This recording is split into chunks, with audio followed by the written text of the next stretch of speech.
নমস্কার, আমি doctor Sumanta Bhattacharya, consultant paediatrician এবং নিউনেটোলজিস্ট। আপনারা সবাই জানেন, আমার ফেসবুক পেজে আগেও অনেকবার আমরা ভিডিও করেছি বিভিন্ন টপিক নিয়ে। আজকে আমরা আরেকটা ইম্পর্টেন্ট টপিক নিয়ে আলোচনা করব, ভীষণ ইম্পর্টেন্ট, এবং আমার মনে হয় যে বাচ্চারা তার মা বাবার কাছে সবচেয়ে বেশি ইম্পর্টেন্ট এবং আমাদের কাছেও তারা ইম্পর্টেন্ট। সেই জন্য এই জিনিসটা, আজকে যে টপিকটা আমরা আলোচনা করব সেটা হলে বাচ্চারা, মা বাবারা কিভাবে সেই স্টেপ নেবেন, কখন কি পর্যায়ে কি জরুরি পদক্ষেপ নেওয়া উচিত, সেটা আজকে একটা আইডিয়া হতে পারে। সো আজকের যে আলোচনাটা সেটা হচ্ছে বাচ্চাদের যে কোনো সমস্যাই হোক, সেই সমস্যায় কখন আমি বাচ্চাকে হসপিটালে অ্যাডমিট করাবো বা হসপিটালের অ্যাডমিশনের প্রয়োজনীয়তাটা কোথায়। এরকম প্রচুর জায়গা আছে আমাদের দেশে যে অপ্রয়োজনীয়ভাবে বা প্রয়োজন হয়তো নেই, সেক্ষেত্রেও আপনারা প্যানিকড হয়ে অনেক সময় ভর্তি করেন। একটা জিনিস সবসময় মাথায় রাখবেন, বাচ্চার শুধু ফিজিক্যাল হেলথই নয়, মেন্টাল হেলথটাও খুব ইম্পর্টেন্ট। বাচ্চার এই যে একটা হসপিটাল অ্যাটমসফিয়ার বা হসপিটাল এনভায়রনমেন্ট, তাদের কিন্তু সবসময় একটা নেগেটিভ ফিডব্যাক দেয়, তারা থাকতে চায় না, তাদের মধ্যে একটা সাইকোলজিক্যাল ব্রেকডাউন হয়। সেই জন্য আজকে ভিডিও থেকে আমরা জানতে পারবো যে এই সিমটম, কতগুলো কমন সিমটম, যে কোনো সমস্যাতে হোক, সেটা ভাইরাল ফিভার হতে পারে, সেটা পেটের লুজ মোশন হতে পারে, সেটা ইউটিআই হতে পারে, সেটা ব্রেন ইনফেকশন হতে পারে, এইগুলো হলে এবার আমার হসপিটাল অ্যাডমিশন করা সত্যিই প্রয়োজন, তার আগে নয়। তার মধ্যে ফার্স্ট হচ্ছে, যেটা আমরা যদি একটা একটা করে সিমটম নামি, মাথা থেকে শুরু করি, ব্রেন ব্রেন রিলেটেড যেটা সিমটম সেটা হচ্ছে সবচেয়ে ইম্পর্টেন্ট। আমার বাচ্চা, আপনারা হচ্ছে সবচেয়ে ভালো জাজমেন্ট, মা বাবা যারা সবসময় থাকেন, যে আমার বাচ্চা নর্মাল বিহেভ করছে না অ্যাবনর্মাল বিহেভ করছে।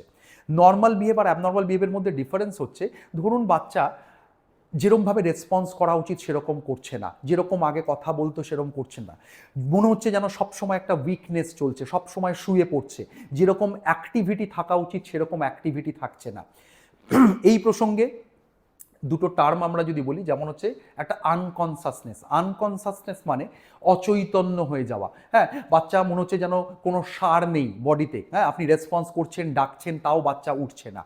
এই সিমটম যদি হয় তাহলে যে কোনো সমস্যায় you have to rush to the nearest hospital. এটা হলো ফার্স্ট। সেকেন্ড হচ্ছে, আমরা যদি আবার খাওয়া দাওয়াতে আসি, বাচ্চার নর্মাল খাওয়া দাওয়ার একটা আপনাদের আইডিয়া আছে মা বাবা হিসেবে, যে 24 ঘন্টায় আমার বাচ্চা এই কটা মিল খায়, এরকম মোটামুটি আমরা ডায়েট করি। সে মতো ক্ষেত্রে যদি হঠাৎ করে দেখা যায় ড্রাস্টিক্যালি খাওয়াটা প্রচণ্ড কমে গেছে বাচ্চার, হ্যাঁ, দেখুন, না খাওয়া, যেমন আমার কাছে প্রচুর মা বাবারা আসেন যে স্যার বাচ্চা খেতে চায় না, ভালোবাসে না, কিন্তু সেটা তো নর্মাল, সেটা বহুদিন ধরেই চলছে।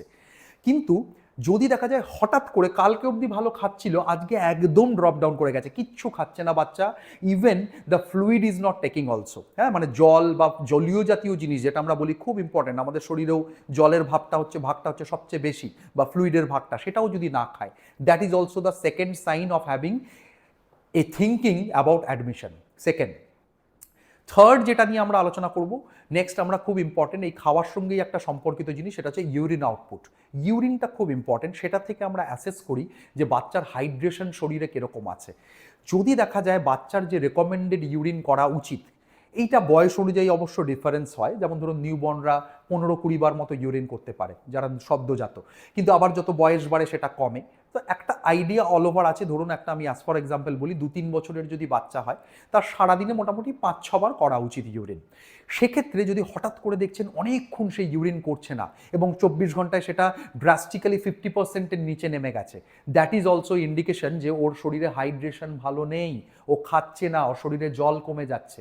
So that is also indication of hospital admission.